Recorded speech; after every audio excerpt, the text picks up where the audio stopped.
So I'm in Federal Hill, which is the Little Italy of Providence, Rhode Island. Behind me is the Hilton, which is located on the other side of I-95.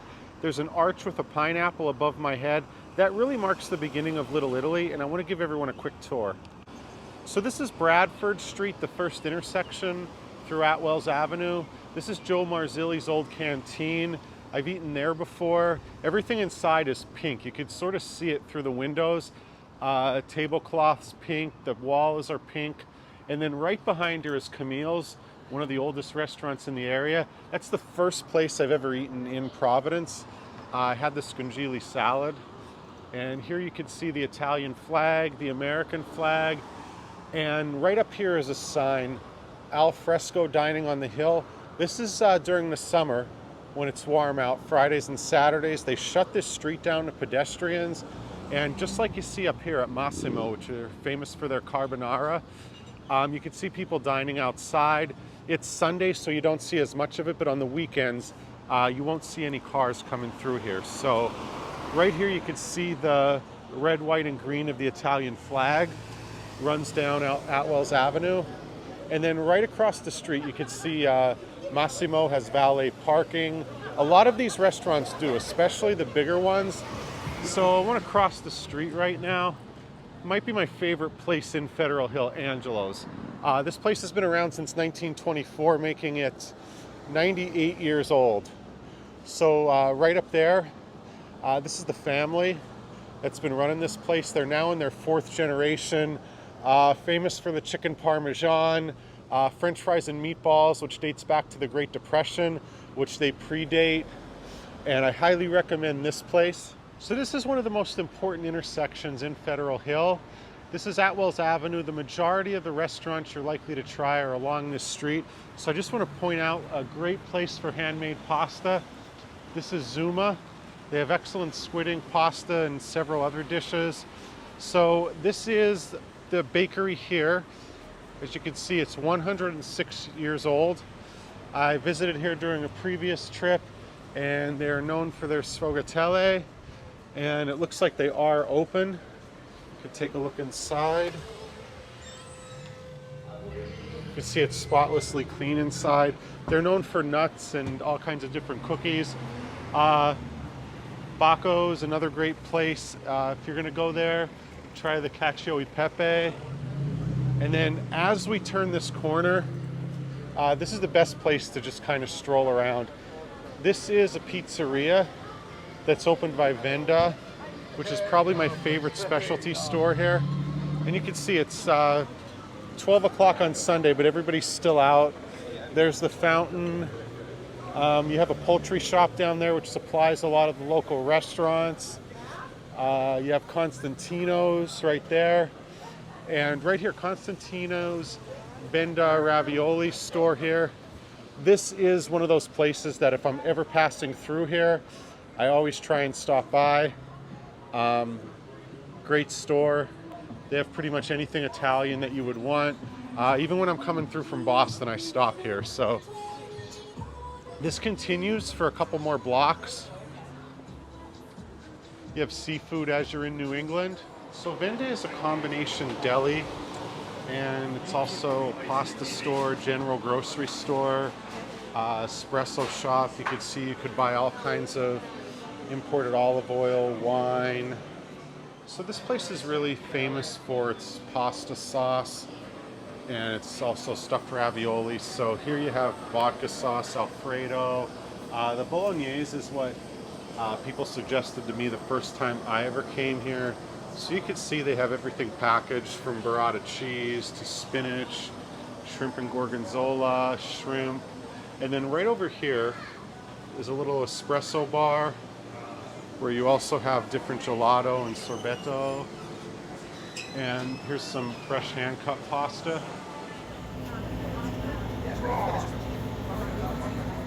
So I'm here with Kevin, who's the general manager of Venda Ravioli here in Federal Hill. As I've mentioned previously, I've been stopping here for the past year whenever I'm on my way back from Maine or Massachusetts. Love this place. And Kevin's here with me, and he has a really interesting story to tell you about the tiramisu, which I have in my hand right here. Hi, how are you today? So a quick little story about history about Vendor Ravioli.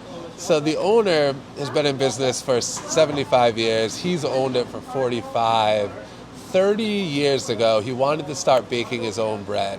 So he went to one of his workers and asked, do you know any bakers? The guy said, yes, I do. I know someone, he's amazing. He actually owned a bakery. He owned a little deli. Great guy, only catches, lives in Italy. So the owner sponsored his citizenship, brought his whole family here. As time went on, his whole family worked here. He still works here. His family has moved on, but he still works here to this day. The recipe is his recipe that he made in his deli in Italy. And he'll tell you himself, the only way, it's very authentic because the only thing he knows is what he learned in Italy. He's never worked anywhere else but here, so he's only been shown things the true Italian way. I'm not Italian, but I love the culture. I've been here about 10 years. Italian food, Italian culture is great. And okay, so I also have the macchiato here with the foam on top. I'm gonna try this. And behind, you can't see, but in front of us is the deli, which you'll see in another clip. And on the other side is a little gelato slash espresso bar. So one thing to notice with that macchiato, if you see, it looks like it's in a shot glass. Yes. But so now that's not technically a shot glass. So in Italy, what they do is that's how they make an authentic macchiato. If you look at the cup, there's a line on the cup. And if you saw, there's 3 layers. So now it's kind of blended. But if you look at the earlier shot, it'll show you, it shows the espresso at the bottom and then the crema and then the foam from the milk. So you can still, yeah, you can still see it. Like, so that's why they put it in the shot glass, because it's for a beautiful presentation. In Italy, everything's about taste, obviously, but presentation as well. They want everything to look beautiful, and we try to replicate it the best we can here. Okay, so I mentioned that I do pass through here on my way back from Maine and Massachusetts. I'm going to show you the 3 things I normally get, and I'd like you to tell me like if there's anything else I should be trying. This is the beef in vodka sauce, correct? Yes, absolutely. Okay, and then this is a pretty common seafood salad. Yeah, so that is, in America, if you go up to an American deli and you say seafood salad, they're going to give you like the imitation crab meat with, you know, mayonnaise and maybe some celery and onions. In Italy, seafood salad is exactly what he just showed you here, which would be, it's just octopus usually, shrimp, mussels, and sometimes they put like, it's like cuttlefish is what it's called, but it's a type of octopus. And then he has one more left that he's going to show you now, my personal favorite. I saved this for last because since I've been coming to Federal Hill, I've been told this snail scungilli, in New York we call it scungilli salad. Do you call it snail salad up in Rhode Island? So scungilli is the proper word, and we do call it that, but snail salad is, I guess, the Americanized word for it. But that's my favorite, and that's actually, so I'm the manager now. I've started off here from literally the very bottom, minimum wage, making sandwiches, worked my way up. I have a lot more responsibility now, but one of the things that I still do myself is I make the snail salad. I personally make every bit of snail salad that we sell. We sell maybe 100 pounds a week. The first thing I ever ate in Providence, Federal Hill, was the scungilli salad over at Camille's. That was almost 2 years ago now. So I've been told that this is really a big thing in Rhode Island. So it is. In the way in Rhode Island, some places, if you go other places in the country, they add more to it. Okay. In Rhode Island, we keep it kind of simple. Like our recipe's pretty simple. It's a little bit of celery, a little bit of onions, oil, red wine vinegar, garlic, and salt, pepper, sea salt. Always use Italian sea salt.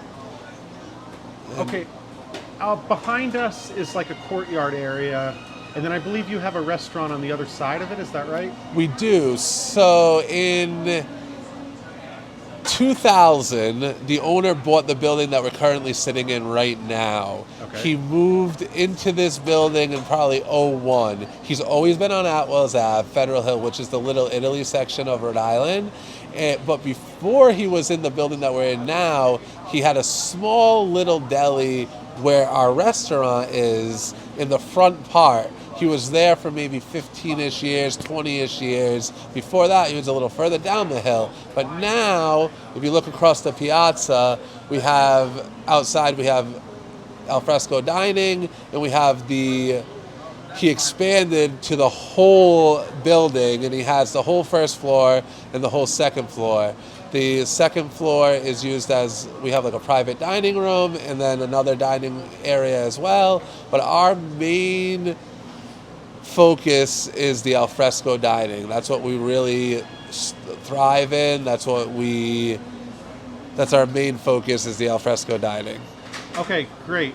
And just one more question. Thank you for your time. You're called Venda Ravioli. In the shelf in the refrigerator on the other side of the deli area, you've got to have a dozen or so different ravioli. Any particular ones that stand out that you suggest? So the Lobster Ravioli is by far the #1 bestseller. That is what we're known for. We use like big chunks of lobster in it. No, there's no filler. It's the lobster cheese. Our raviolis, we don't put filler in them. They're what you would make if you were going to make it at your house. So you look at some raviolis, some other companies, not to put anyone down, but it looks like a science experiment. There's this, that, stuff you can't even pronounce. Ours, you can pronounce every ingredient. It's literally what your grandmother would have made. The recipes were crafted with the owner, but as well as a lady named Josephine. Up until COVID, she's about in her mid-80s, but she's worked with us for about 40 years, and she's from Italy, and she crafted a lot of the recipes with the owner as well as some of the family members personally, and she used to make them by hand all herself. Now we've grown and we have a manufacturing facility, but we still make them by hand at our manufacturing facility as well. All right, well, it was great talking to you. It was great knowing that you're the one who makes the Scungilli salad here. And anything else you want to say about Providence, about Federal Hill? No, I mean, if you want to come to Rhode Island, Federal Hill is definitely a must-stop location. It's the kind of like dining capital of Rhode Island. Like it's the who's who comes to Federal Hill. Anytime there's like famous celebrities, anything like that, you almost always see them at Federal Hill, sitting outside of the plaza most of the time. But not just us, there's a ton of other great restaurants to check out. We're not the only business in town, but we are the best. No, there's a lot of other good ones out there as well. All right, well, I promise you I'll never pass through this state without stopping here. In the future, I haven't in the past couple of years passed through without stopping here. Thank you very much, Kevin. We appreciate your business. Thank you. So I've been downtown for a couple days, but I can't do a trip to Providence without heading to Federal Hill. So right now I'm at Il Massimo, which is a place I did visit when I was here about a year ago. So last time I tried the carbonara. This time I am trying the short rib gnocchi. And what's special about this place is they have brunch. So here's their Sunday brunch menu. I believe they open at 10:30. And although the short rib gnocchi came highly recommended, what everyone really recommended I try here is the lobster crepes. You could see the blush sauce there. And this is kind of nice because not every place is open on Sunday on Federal Hill, and they're especially not open for brunch. So yeah, I'm in Federal Hill. This is one of the first places you'll see if you're coming off of 95, and I highly recommend it. And here at the corner of Acorn and Atwells, you have some important stores. You could buy Tony's Zeppole here at Tony's Colonial Food. And there's Cafe Pazzo down there. And if you look at the end of the street is Caserta Pizza, famous for the Wimpy Skippy. And then here's another place I've been to before, which is Roma, which is another cafe / grocery store. So this is the end of my trip to Federal Hill and Providence. I'm so glad I got to stop in this neighborhood. If you're coming here for the first time, I highly recommend coming here on a Saturday night or a Friday night during Alfresco Dining, and then also come on a Sunday when it's a little bit more laid back. But you definitely have to come here at least once. If you want to try every restaurant, you need to spend about a month here. And you could actually do that. There's a Hilton down the street. And you could also rent the room across from Angelo's. I believe it's the only family-style home available on Airbnb in this neighborhood. But either way, I'm saying goodbye from Federal Hill, and I hope you get to come here soon. If you like what you saw at the end, please hit the subscribe button, and I'll be sharing more footage from New England, New York, and the rest of the United States and the world. Thank you.